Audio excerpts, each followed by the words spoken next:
Every day, manufacturers make critical adhesion decisions with Dyne inks.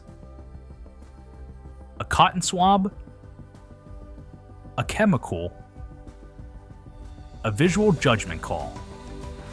But when quality depends on adhesion, does the phrase, "it looks okay," really enough? Dyne testing is subjective and it contaminates the very surface it's measuring. Tested parts are often scrapped. In manufacturing, that inconsistency creates risk. BC Mobile changes that.